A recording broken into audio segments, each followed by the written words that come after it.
Yo, what is going on, guys? J.Yumeko here, and today we're back with some more If My Heart Had Wings.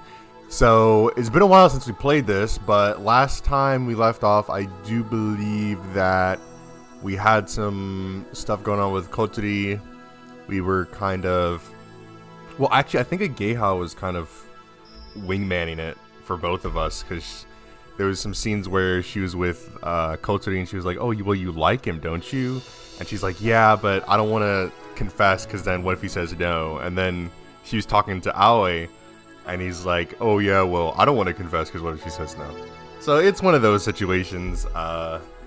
Anyway, I think where we're at right now is we've just completed the renovations for the updated glider, and we've also, I believe, installed the little cockpit in there that allows it so that Kotori, even in a wheelchair, could get in there and fly, because all the controls are set onto the hands. But without further ado, let's jump right in back into it. Asa-chan, be careful! Don't bump into anything! Oh, okay! Today was the first time Asa-chan worked in assembling the glider's fuselage. It's not a difficult task, but mistakes can lead to serious accidents. When you assemble the fuselage by yourself, you get a better understanding of its structure and functions. It's finally finished, huh? An-chan said while gazing at the improved aircraft being assembled. I'd gotten him to help with transporting the glider. I'm sure An-chan's emotionally attached to it as well. To be honest, I didn't think you guys would come this far. It's thanks to your help, An-chan. He let us restock our materials cheaply, search for difficult to find parts, and sometimes help with construction. I also wanted to see it fly. You'll be piloting it today, Aoi? Yeah.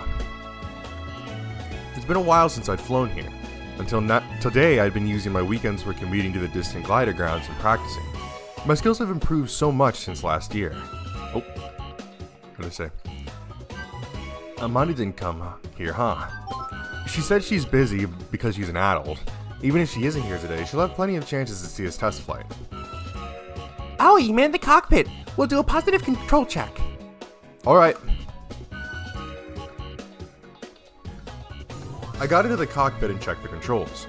The main wings of the empennage have been remade, so it feels different from before. Okay, next is the rear.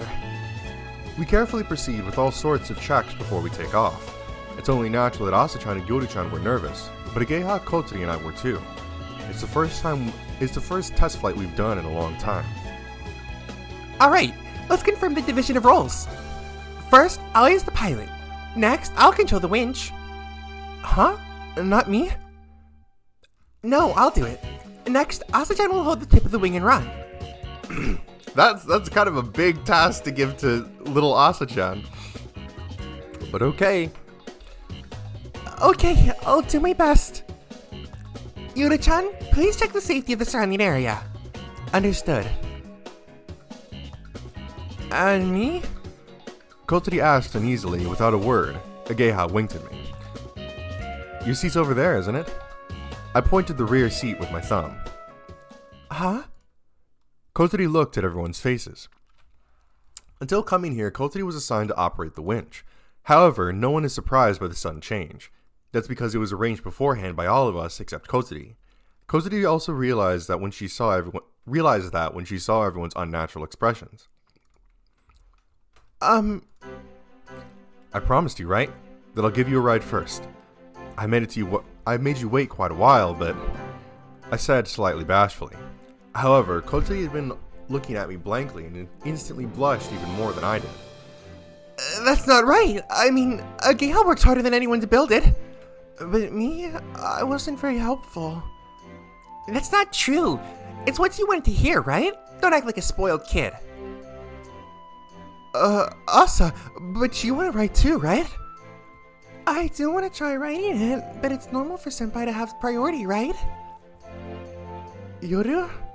I'm just an outsider who helps a little, so... It's not like we're only gonna fly once. And that's right. I want to ride first, Kotori-senpai. Oh, I want you to ride first, Kotori-senpai. You're the club president, right? So it's fine. Yeah. Kotori timidly looked up at me.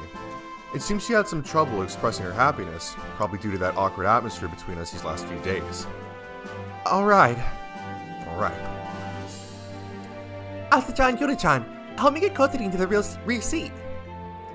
Alright. Yeah. Kotori was lifted by everyone and put into the rear seat of the glider. Isn't the seatbelt too loose? It's fine. Don't touch the control stick. I told Kotori while I was getting into the front seat. Okay. Aoi, this is the first flight with the new model, so don't overdo it with your flying. Yeah, I know. Close the canopy. Alright, Kotori, have a good flight. Here we go, boys. The canopy was closed. The transparent dome blocked the sounds from outside. I felt the tension coming from the rear seat. Outside, Ageha was running toward the winch. Yoda-chan was observing the surrounding area from a little distance away, and Asa-chan was checking the towing rope. Finally, it's time for the improved glider's first flight.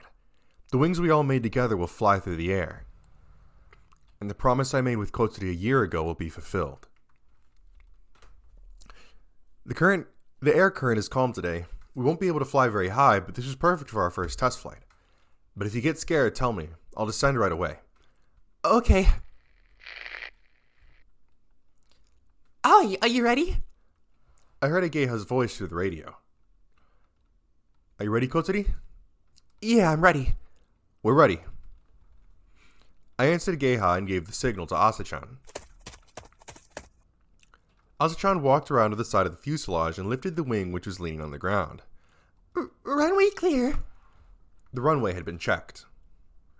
Pull us up. Roger, let's go. Clang! The towing rope was pulled and the glider began to move. It quickly accelerated. Asa-chan was running with all her might, but soon let go of the wing.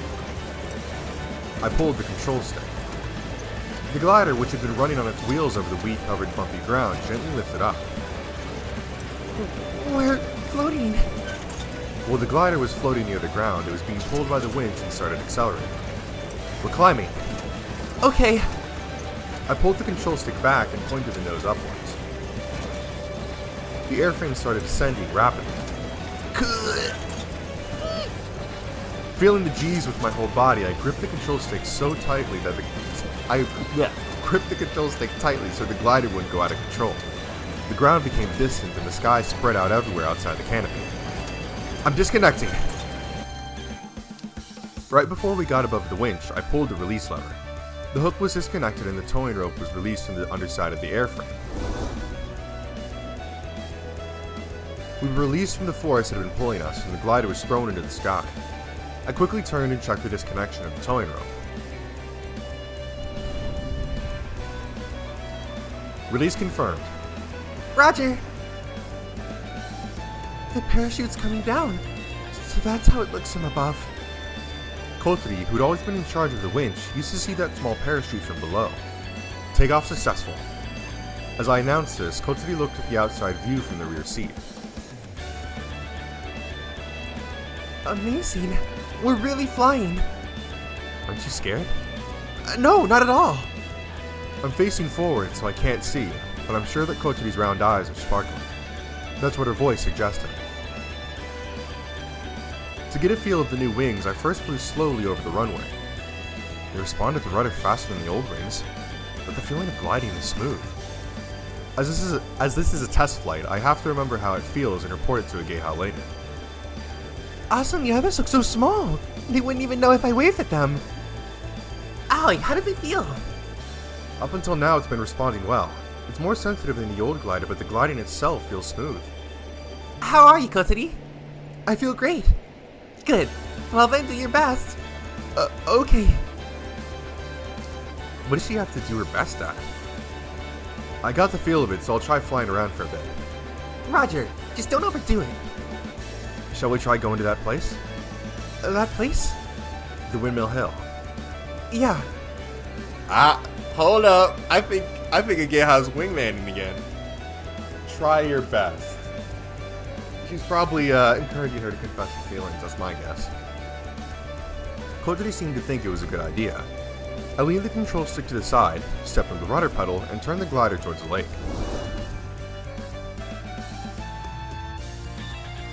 Wow, it's really flying. How does it feel, Asa-chan, to watch the wings you've built yourself fly through the sky?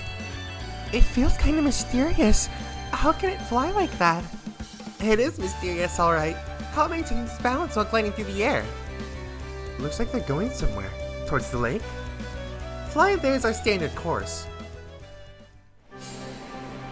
The glider crossed over the lake and approached the area above the windmill hill. The view's great. I didn't know the lake was so big. We were at the edge of the north side of the lake.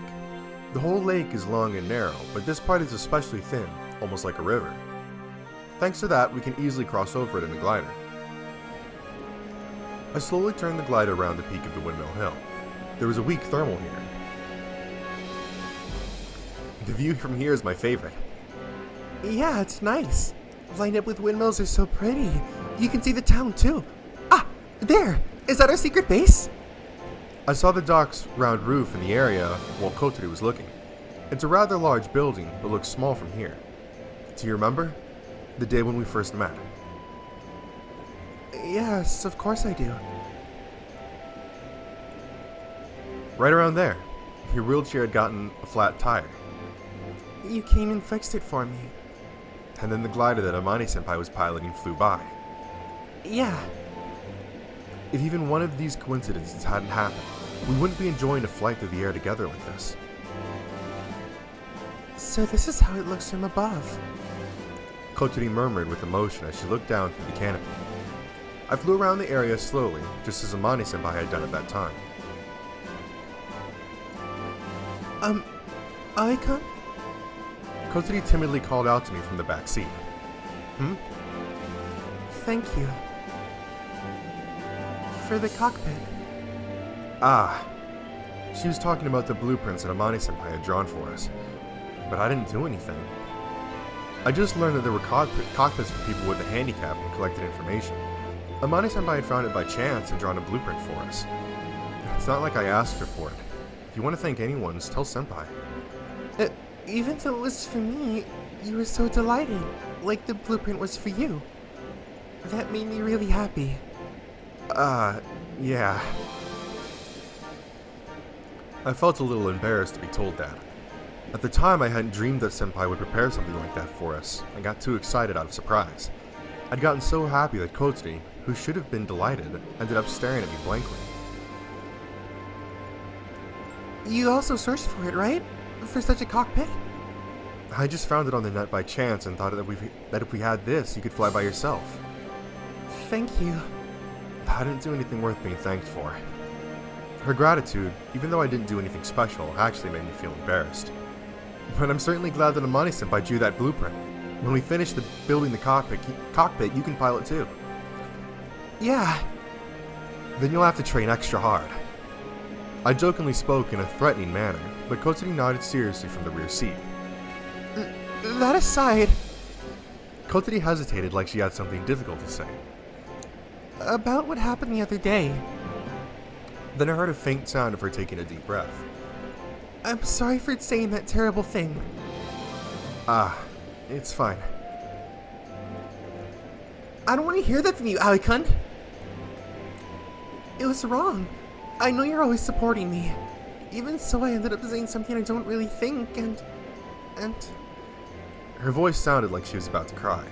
I couldn't bear it, so I started speaking. No, I'm also sorry for intruding on your personal... No, you didn't. Kotori reflexively interrupted me. I want you to say more things like that. It's not weird for you to say such things. Kotori. Hold up, I need to drink water.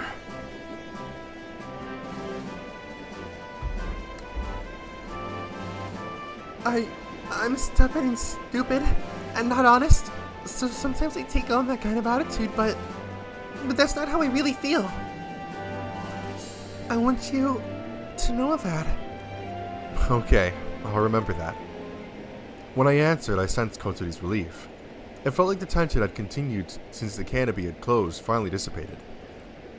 Well then, can I say something a little bit intrusive? Yeah, go ahead. Come on, baby, come on, baby, come on, baby. I like you, Kotsuri. Let's go! That's why he's my goat! That's why he's my goat! Huh? Not as a friend. I love you.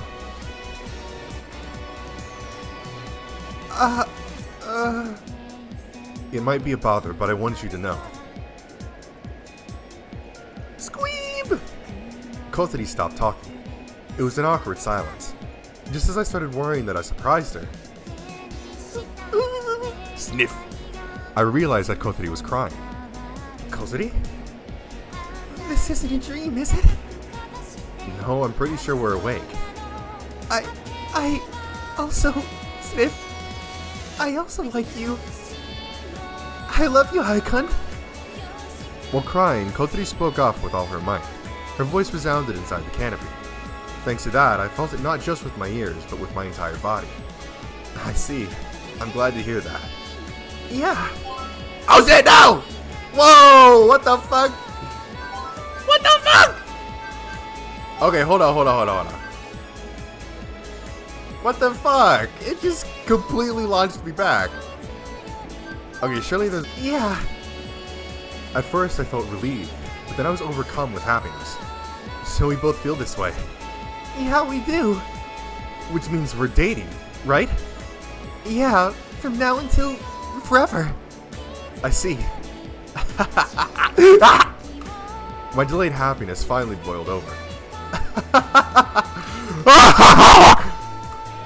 Kotsuri was surprised by my sudden laughter, What's wrong? but I couldn't stop. I was so happy. Kotsuri, I like you. I love you. I surrendered myself to the overflowing emotions and leaned the control stick. Do a barrel roll. The glider started flying in circles. What? Yeah. Hooray, hooray, Kotsuri likes me. Yeah, I like you. Kotsuri answered frantically, suffering from the G-force inside the cockpit. I like you too, Kotsuri. The glider turned and did a loop, like my happiness had been transferred to it. Hey, this is supposed to be a test. Ageha's scolding voice roared from the radio. What are you doing piloting like that on the first flight? Sorry, I just got a little excited. I quickly leveled the plane off. Kotsuri, are you alright? Yeah, I'm just a little dizzy. I know that you're happy. Anyway, congratulations. Uh-huh. Congratulations. Congratulations, Ai-senpai, Kotsuri-senpai. What do you mean? We heard that whole tantrum. It seriously creeps me out. It seemed that the radio in the passenger seat was on the entire time. What? No way! It seems there's some trouble with the transceiver. Oh my, we realized too late. You liar, you must have realized right away. But thanks to that, we could all share your special moment. A confession in the sky, so romantic. Blush. Blush. I was sure you were letting us hear that on purpose. These guys. Ali, you weren't planning to do that from the start, were you? Well, I indeed had intended to tell Kotsuri my feelings on today's test flight. It was a chance to have some time alone, just the two of us. There's no worry of being overheard by anyone, or so I thought. Well, at least it'll give you some time with the report, so just give up. Transmission out. The transmission cut off. Kotsuri, Yeah. I was looking down, Kotsuri was looking down, her face beat red. After that, we stayed in the sky as long as we could, taking as much time as possible before we returned to the runway. We succeeded in landing without any problems, released the lock, and the canopy was open from the outside. Ageha and the others greeted us with smiles on their faces that were so wide it made me feel ill. Welcome back, you two. Welcome back, senpai. Fufu, welcome back. Okay, Asa-chan, Yoru-chan, help me get Kotori-chan down. Okay. You don't have to be so cautious. We weren't gonna make fun of you. I'd be grateful if you didn't. Right now I'm so embarrassed I could die. Great job, Senpai! Great job with various things. You're gonna make fun of me, aren't you? Asa-chan's eyes were sparkling like those of a heroine from a shoujo manga, and Yoru-chan's were smirking. When I blushed, my head was slapped from behind. You did it! Even you, An-chan? You were pretty cool. Being told that by An-chan made me feel embarrassed, but also happy. So how was it, the feel of the glider? Like I told you over the radio, it has quite a few quirks. Once I get used to those, it should be easy to handle. The feeling of gliding was smooth too. The sink rate was low. Compared to the previous model, it seemed like it would be able to stay in the air much longer. I see. How about adjustments? He doesn't need anything right now. Okay, I'll check for damage or warping. I'll also inspect the connections, so sorry, but could you sit in the cockpit? Okay. We have to check if any parts were damaged during the flight. We're still going to fly it several more times today. I met Kozuri's glance for just an instant and then headed toward the cockpit. Kozuri! What? You did it! Yeah. Ageha, I'm ready over here. Okay, I'll be right there. From a little distance, Kozuri gazed blankly at us, preparing for the next test flight. Well, ain't that just sweet? It was about damn time, I tell you what.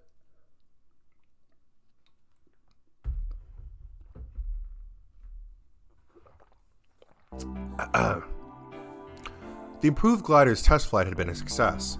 While it did need minor adjustments, there were no large issues. Including brakes, we flew until sunset. During that time, Asa-chan, Yoru-chan, and Ageha also got to ride. Asa-chan looked extremely pleased and was deeply moved by the scenery she saw from the sky. Flying with the glider that we worked on ourselves gave us so much more satisfaction than just flying. After the test flight, Ageha returned with us to the dorm, and we had a meeting to review the day while eating a late dinner. Although, you might say it turned into a meeting that included lots of self-praise, talking about how great our wings are and how excited flying was.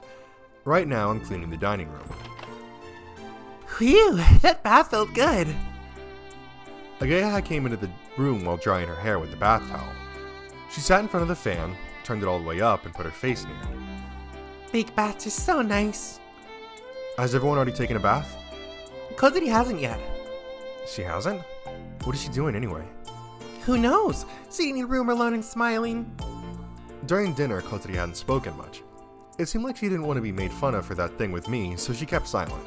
And what's more, she hadn't spoken normally for the past few days. Perhaps she'd forgotten how she usually speaks to us. Why don't you go see her? I won't intrude. After I finished cleaning up, Geha looked at me like she was well aware that I really wanted to go right away. I feigned ignorance and washed the dishes. And with this, I may have a comeback. Kozuri became your girlfriend now, so I'm your best friend again.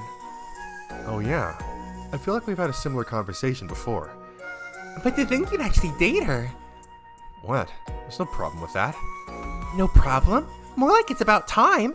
Hey, since when did you start to love Kozuri? Ageha bends forward like an old lady who loves gossip. I don't know. You don't know? When I realized it, I was already in love. I wonder when did I notice it? I somehow came to think of her as more than just a friend. But even then, I wasn't aware that I was in love with her or anything. Not at all. We were together every day and getting along as well that Ageha even labeled us as best friends. I couldn't have wished for anything more. I think I became clearly conscious of it when Kozuri received that love letter. I realized that I got unexpectedly unsettled when I saw Kozuri getting all flustered after receiving that love letter from a guy she hadn't even met. When I thought that Kozuri might go away somewhere, it was heartbreaking. That's when I realized that I liked Kozuri. Well, whatever. Even if you hadn't begun dating, she was your best friend. Sometimes it may be hard to tell whether you like or love someone. Yeah, something like that. Ageha opened the fridge and took out a bottle of cider that she'd been cooling. Then she drank half of it in one go. Go.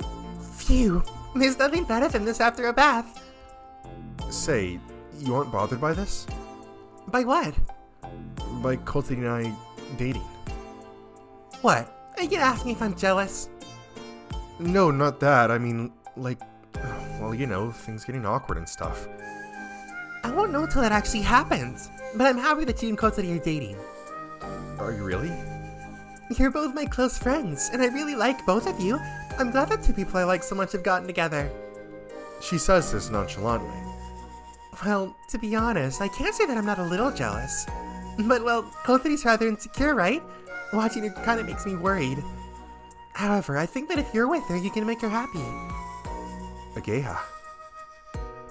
Just kidding. I felt like saying something cool. Ageha said jokingly and then finished the rest of her cider. Then she picked up the remote and turned on the TV. Oh, it's starting.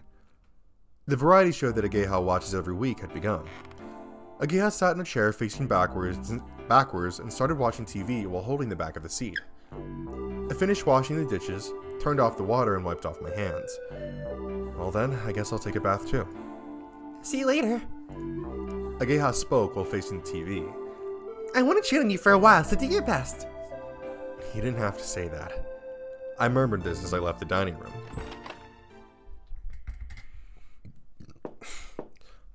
Hey, Kotori. Kotori, are you there? Quack. Hat poked his head through his special door. Is your partner inside? Oh, look. Quack, quack. I'm not sure, but it seems like she isn't here. I don't know, maybe she's just in the bath. Who would have thunk it, right? I wonder where she went. I thought she went to take a bath, but I didn't hear anything from the bathroom. Maybe she's in Asa-chan's room. But Kotori's in a wheelchair, so she can't go to the second floor by herself. When she talks to people who live on the second floor, it's usually in the dining room or in her own room. Did she go out somewhere?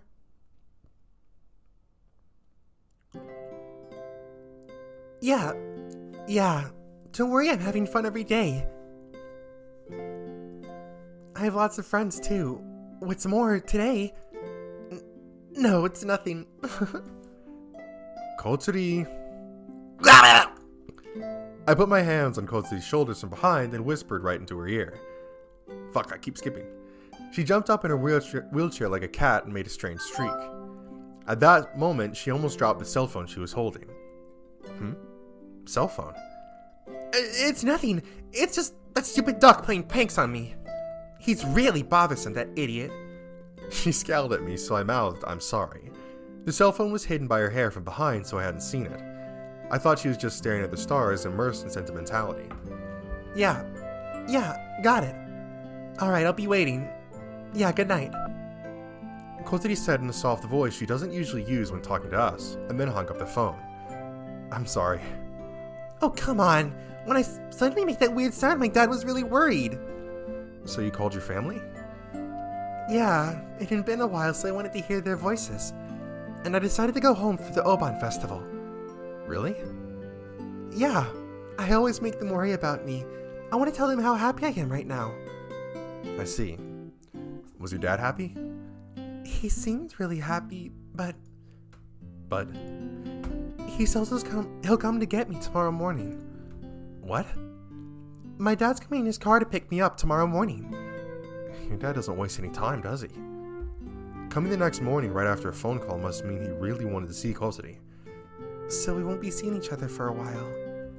Even though we finally started going out. Yeah, well, it can't be helped. Kotori really seemed sorry, but it wouldn't be right to stop her from going. Why do you look so uneasy? Well, it's been a while since I stayed at my house, and on top of that... Kotori slowly cast her eyes downward. I heard a little bit from Hibari-san about why you left your house. It must have been really painful being with your family. Seeing her parents engulfed in sadness, thinking that she was the cause of it and blaming herself, it must have been really hard. Kotori nodded silently, perhaps recalling that time. But things are different now, right? Just now your voice sounded so gentle. Yeah. At the time, my mom and dad always looked so sad, as if my life was already over. Even though it was just my legs that I can't move anymore.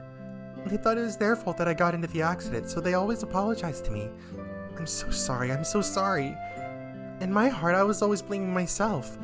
I was the one responsible for messing up my family. This went on for so long. I couldn't take it anymore, so I decided to leave the house. It must have taken a huge amount of courage for a girl with disabled legs to decide to leave her house, but that means it was painful enough to make her decide something like that. I just wanted to run away from my family, but it wasn't just that. I'm still alive. It's not like my life will come to nothing. I wanted to prove that to myself. So you came to Keifu Academy? Kotori nodded. Keifu Academy is completely barrier-free and has student dorms. You can get here in 3 hours by car from my house in Tokyo. My dad knew that if anything happened, he could come here right away. And this was the perfect place to convince my parents to let me leave. I lied about being interested in engineering, though. Because of that, things got really hard after I started school. So that's why. When I transferred, Kotori was only at the top of her class in general subjects. In specialized ones, she was near the bottom. Though that had changed after she joined the soaring club. It's amazing you could convince your parents like that. It seems that they thought even I could get a job. Anyway, I had to choose a school that was barrier-free, and there weren't many other choices. Everybody nice supported me too. I see. That's why I chose Keifu Academy, and now everything's really fun. I have friends. There are things I want to do. I also found a boyfriend.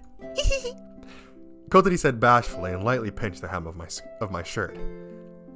I'm glad I came here. Thank you for coming here, I said and gently stroked Kotori's head. Her hair was glossy and felt so good to touch. Kotori blushed and narrowed her eyes as though it tickled. And you were finally able to ride in the glider too. Yeah. Kotori suddenly got energetic and raised her face. How's your first flight? It felt great, Kotori said with sparkling eyes, just like a child reporting the events of a happy day to their parent. It's so fun to fly through the sky. You'll feel even better when you pilot it yourself. I think so too, yeah. We haven't begun making Kotori's cockpit yet. We scheduled to begin it right after the glider's body's finished. Kotori rubbed her forehead as if she was deducing something. What's wrong? Too many happy things happened all at once. My mind can't process them. I flew in a glider for the first time. Even that alone was the happiest moment in my entire life. And then you confessed to me while we were flying. I thought it was the best time to tell you. Yeah, it sure was the best. I'll remember it 10 and likely even 20 years from now. Then it was a success. I smiled a bit jokingly and Kotori looked up at me with a serious expression. I just want to confirm. Alikun, are you serious? Huh? About what? About me. Do you really, Love you? Kotori put her hands on her chest as though she'd taken damage. What, you doubt me? It's not that. It's just I don't have much confidence. It's weird that someone as handsome as you would fall for a girl like me. It feels like one of the 7 wonders of the world. Hey, why don't you try saying that after looking in the mirror? She doesn't realize how cute she is. Wait, weren't you calling yourself a beautiful girl? Well, I am pretty, but look at my body. You're nice, Alikun. You sympathize with me and... I really like you, Kotori. You're cute, constantly thinking of your friends, and when we're together, how should I put it? It calms me down. Is that so? But I'm always getting told I have a bad personality. Yeah, but I think that's also cute. I'm not happy to hear that. And what about you? Do you really like me? I figured it was a good time to ask. Of course I do, are you stupid? She answered as if my question was totally strange. I mean, you're handsome, kind, good at cooking, a little mean, and... She was listing my good points one by one. A few things didn't sound like praise, though. Alright, I get it. Stop it, it's embarrassing. So you understand how amazing you are, right? It sounded like she was totally love-struck, but I didn't say anything. For someone as amazing as you to fall for me, it just feels kind of strange. She spoke with no confidence, hanging her head. Even though I told her I love her so many times, she's still awfully stubborn. Then how about this? Let's go! Kotori raised her head and I put my lips on hers. Taken by surprise, Kotori opened her eyes wide. I put my hand on the armrest of Kotori's wheelchair, leaned forward and kissed her harder.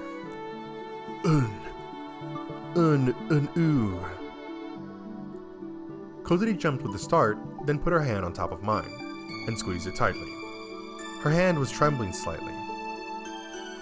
Kotori, I love you. I whispered this while our lips were still touching. Then I pressed my lips into hers once more while stroking her black hair. Kotori closed her eyes. She relaxed her body and gave herself to me. God, it is such a sensual thing to say. Oh, wow. Kotori's lips are soft. They were flexible, so even though our lips were still pressing against each other strongly, they still felt tender. They were luscious and tasted really sweet.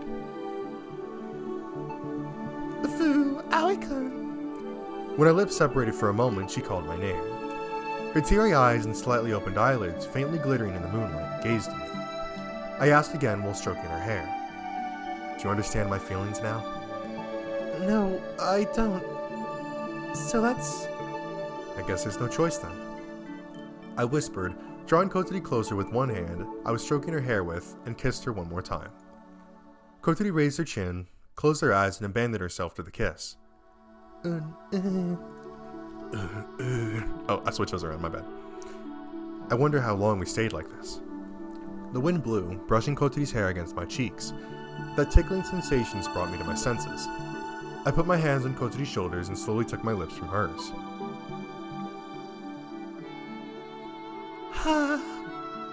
When our kiss ended, Kotori looked at me blankly. As if her soul had left her body, she was sitting limply on her wheelchair. Did that convey my feelings? Shake, shake. Kotori, still with the blank expression, shook her head. One more time. You're so spoiled, Kotori.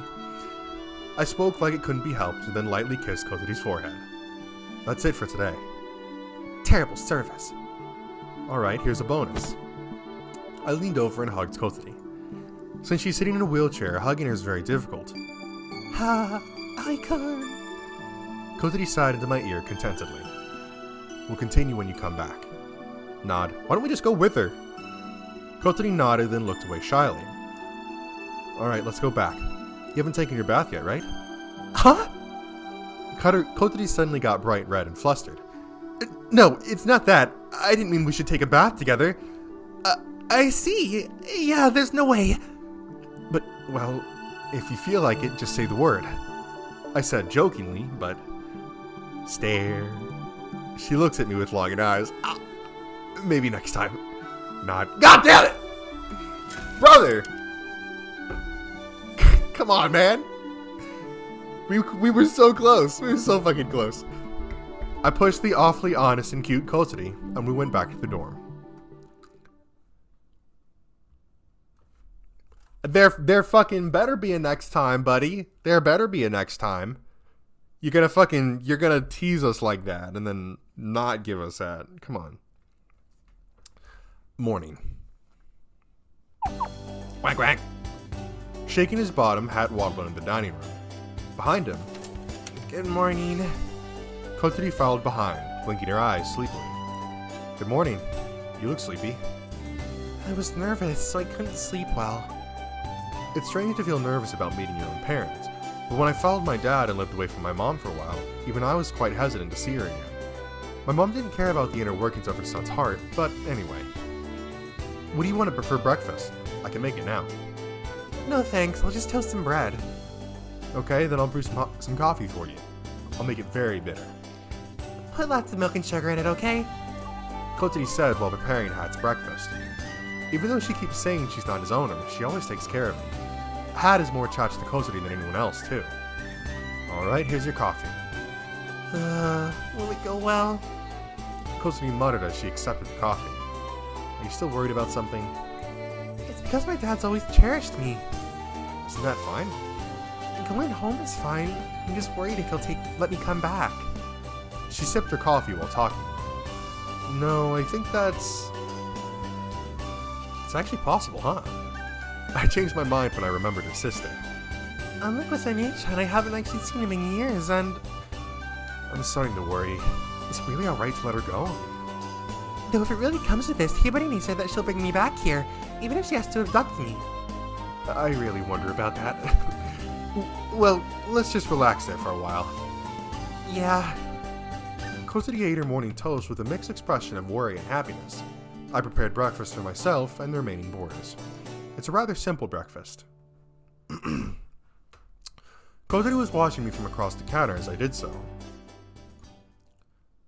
Don't even think about cheating on me. What's with that all of a sudden?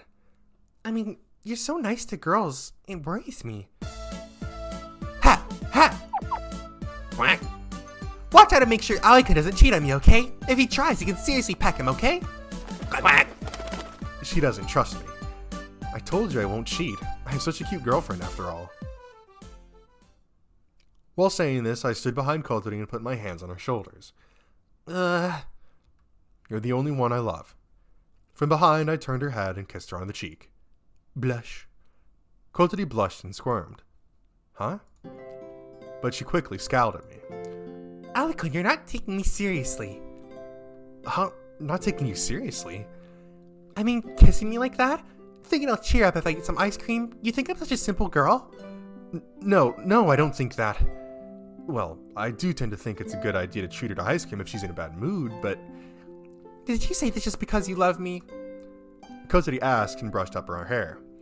With a seductive expression, she said, Even knowing that, I want you to deceive me like this. Is that so? Well, then I'll deceive her.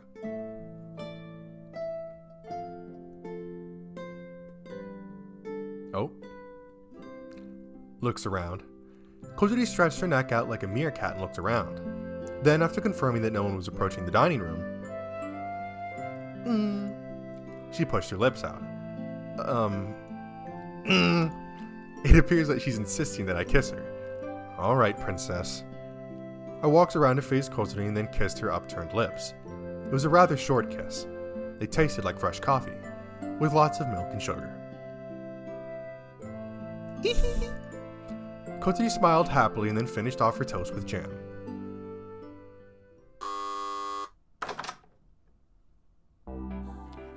Good morning. I heard Hibari-san's voice and pushed Kozuri's wheelchair over to the entrance to meet her. Onei-chan! And also...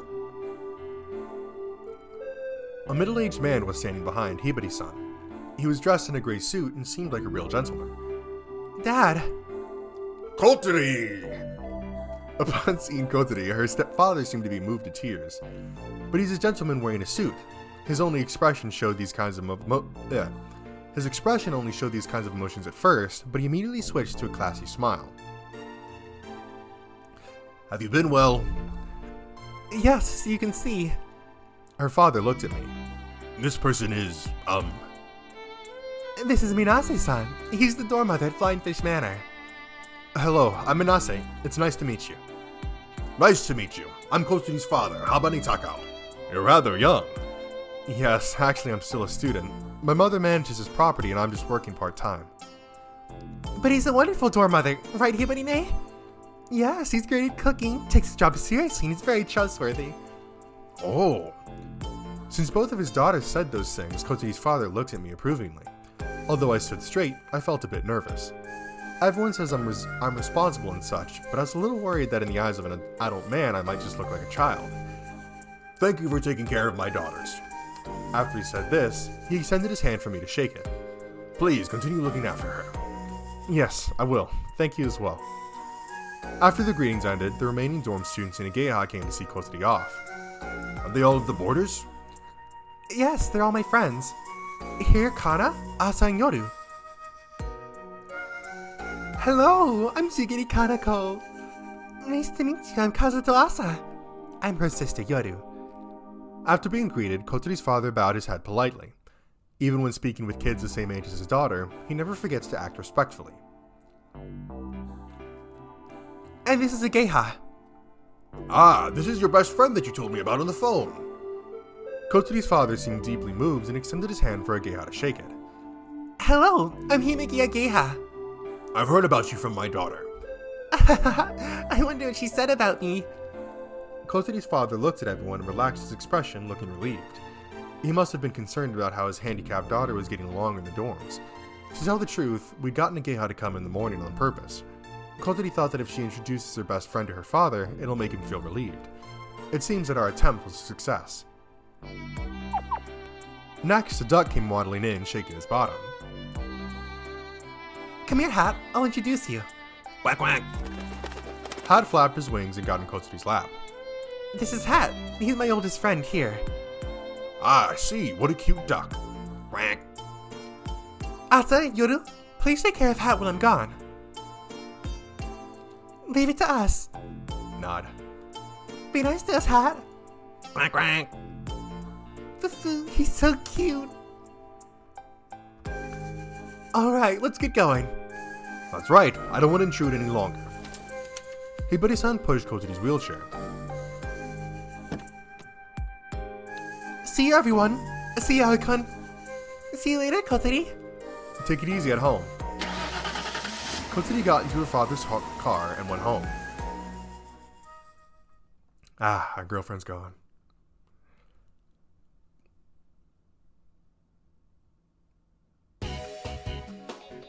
After Kotsuri left, we met at the dock as usual. We have to resolve the problems that were found during yesterday's test and check each part for damage to be safe. Ageha's in charge of maintenance. Ageha had been going with me to the glider field, getting some guidance from qualified people there, and helping with maintenance. There are no visible scratches on the surface of the airframe. There are no problems with the parts either, as expected from the Mighty Senpai's design. If too much stress was put in a certain area, some parts could bend or get damaged. Yoda-chan was staring intently at the assembled airframe. What's the matter, Yoda-chan? I was just thinking about something I realized when watching the test flight yesterday. This glider's really beautiful. The design is so mysterious. The most beautiful things come from the pursuit of functionality. I guess that's how it works. This glider is a structure of functional beauty. There's a meaning to every curve, but a single part was designed merely to look good. Bicycles are like that too. They're designed purely for speed, but still look excellent. But this glider has an unusual shape, doesn't it? It's the first time I've seen one where the wings go forward. Asa-chan said that and pointed at the main wings. The wings of the revised model jut forward a bit from where they are attached to the body. Aren't airplanes' wings normally facing backwards like this? Asa-chan demonstrated by spreading both of her hands behind her. Ah, so the so-called swept back wings. Wait, did you say backswept or swept back? Backswept wings. She did, okay. Backswept wings? That's when the main wings spread out diagonally, pointing backwards at the point of attachment.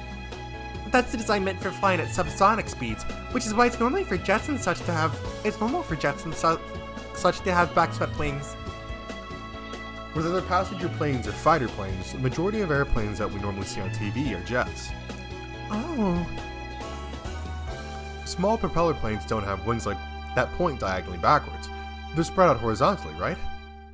Our previous main wings were like that too. And then you have some prop planes like, what was it called? It was some like Japanese prop plane that had the wings that would actually jut forward. So they're like, I guess it would be forward swept wings. Our previous main wings were like that too. Why is the shape different?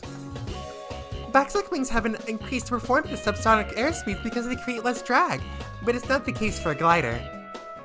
That's why it's normal for the wings to stretch horizontally, but these gliders' wings are pointed forward. Wings like this are called forward swept wings. Forward swept wings? If you divide the wing shapes further, there are still a few more types, and I think there are some that are unclassifiable. There are designs in accordance with the purpose of each plane. So our glider's wings are, forward swept wings? They have a purpose too? Yes, that's right. Well, rather than a purpose, maybe it'd be more accurate to call it a merit in this case. Ageha began her explanation. The most important reason has to do with the center of gravity and the part that will become the center of the lifting power. This glide is a two-seater, so the places where we can attach the main wings are limited. This airframe has the wings attached to the sides of the body, but the cockpit is also inside the body. In the case of two-seaters, the cockpit takes up twice as much space. As a result, there's a limited amount of places to attach the main wings. Furthermore, since the number of people in the cockpit also doubles, the center of gravity shifts forward by a large amount. That's where the forward swept wings come in. Look at this, Asa-chan. Ageha drew a diagram of the old wings from a bird's eye view and marked the central part. It was roughly in the middle between the two bases of the wings. This is the point. This is the center of the lifting power that's generated by the main wings. Imagine the plane's flying while hanging on an invisible thread that's attached to it. It's actually more complicated, but Ageha was simplifying it a bit to make it easier to understand. Or sorry, Agha. Come on, translators, lock in! If the front is heavy and the center of gravity shifts forward, what do you think will happen? The nose will drop. Alright, how about now? This time, she drew a diagram of the improved model with the forward swept wings. She connected the centers of the wings with a line, creating a triangle. Then she marked the center of that line. That point was farther forward than in the previous example. In other words, the center of the lifting power has shifted forward. Now it's balanced so the nose shouldn't drop. In other words, even if the forward swept wings are attached closer to the back of the body, the center of the lifting power is brought to the front. It's also necessary to consider cases where the glider is crewed by one person. These wings make it easier to keep the balance by reducing the influence of the shifted center of gravity. This means these wings are suitable for a two-seated glider. It's actually more complicated than that, but when you put it simply, it's more or less like that. I see. So that's why we had to rebuild the wings. These may look strange, but everything has a purpose. Wow, that's amazing. So there was a meaning behind all this. Asa-chan gazed upon the wings that she had helped build with an expression filled with admiration. I had no idea about that when I was building these. But there can't only be merits. Yoru-chan suddenly cut in. What do you mean? For instance, forward swept wings decrease the roll stability. During the test flight, you were saying that the glider feels sensitive, right? Isn't it the cause of that too? When gliders are flying, they're always inside an unstable atmosphere. Wind blows from lots of different directions, and sometimes there are strong crosswinds too. However, a glider has a certain property that when it sways sideways a little, it immediately tries to level its main wings again. That is called roll stability. Forward swept wings actually reduce the roll stability. However, of course we've taken this into account. The dihedral angle of the main wings is a bit bigger to counter this. Dihedral angle? When you look at the wings from the front, they're slightly curved upwards, right? This is called a dihedral angle. Adding a dihedral angle maintains the roll stability to some extent. The rest depends on the skill of the pilot. For airframes that lack roll stability, the response of the ailerons is fast and appears stronger. Yeah. Yuta-chan nodded in agreement, or rather, as if she knew this from the start. She probably understood this and just wanted to see what we would say. She might have been testing us. That's amazing, Yoda-chan. What is? Even though you're not an official member, you're really well versed in this stuff. Ageha and I had been looking at the blueprints for the improved model and studied, but this couldn't have been the case with Yoda-chan. Not really. Since I thought Nason might ride it, I just did a little research. Yoda-chan, you're amazing! Teach me later too! Nod. Understanding the functions is really important. That's the case whether you're gonna fly or do maintenance. If you're familiar with the principles of flight and functions of each part, you'll be able to handle situations like this when they happen. For example, if one of the main wings breaks in half, you could still manage to fly while maintaining balance with the ailerons. Alright, that's enough studying for today. Let's get started with the work. We have to surprise Kozuri-senpai. We planned to finish work on Kozuri's cockpit before she returned home. You helped too, Aoi-kun. I'm sure this is the best present you could give her. Yeah. I was looking forward to seeing Kozuri's overjoyed face. Alright, we're gonna go ahead and stop it right there. It's a good stopping point. Oh. Hold up. We're gonna jump back here real quick. I forgot, you have to go really out of your way to properly save it. There we go. Title. Okay. Well, I am thoroughly satisfied that we have finally confessed our feelings, and we are now dating. So, I guess obviously we're gonna build the cockpit for Kozuri. Then it's gonna be a whole thing of probably teaching her to fly. Then it's gonna be her first test flight, and then after that, it's probably gonna really be focusing in on the Morning Glory. So that's kind of where I'm seeing the story going from this point here. I am curious. I really don't know, but I would imagine that in this game you have options to go like down the routes of the other girls. Because I know that there's If My Heart Had Wings Flight Diary. I'm pretty sure that's like an after story or something like that. But I don't know if like I don't know if that's where you would get all that content, or if both games have route options. I mean, I imagine they must, because there is certain options in the game that like kind of blatantly favor one character or another. So I'm kind of thinking so. But at that same time, it kind of makes me curious as to like how different the story would be if you went down those paths. You know, it's kind of like with what is it called? What's that fucking game called? The fucking god damn it! What's the game called? It's on my desktop. Hold up, it's on my desktop. It's kind of like with Katawa Shoujo. In that game, somebody said that when you play down a specific girl's path, you will run across one of the other girls and think about what they're going through and kind of feel bad, right? Like, I feel like that'd be this case here where if you go down, like, I don't know, a Geiha's route, and then you're sitting there looking at Kotori and knowing what she's going through, and the fact that you can't really, you know, you're not there to help her now because you're going out with the Geiha. That kind of deal. So, we're making progress. I think in the last episode I kind of predicted that we were getting towards an end, which at this point doesn't really seem like we are getting towards an end anytime soon. Not that I'm complaining, of course, but we definitely have a lot more content to get through. So, without further ado, that's going to be it for me for this time. I hope you guys enjoyed. If you did, make sure to leave a like on the video and tell me in the comment section below what next to play next. If you enjoyed this video or any other videos or series on my channel, then I highly recommend that you hit the subscribe button and turn on post notifications so you'll be notified when one of those videos comes out. Anyways, that's it from me, and I'll see you in the next one. Peace!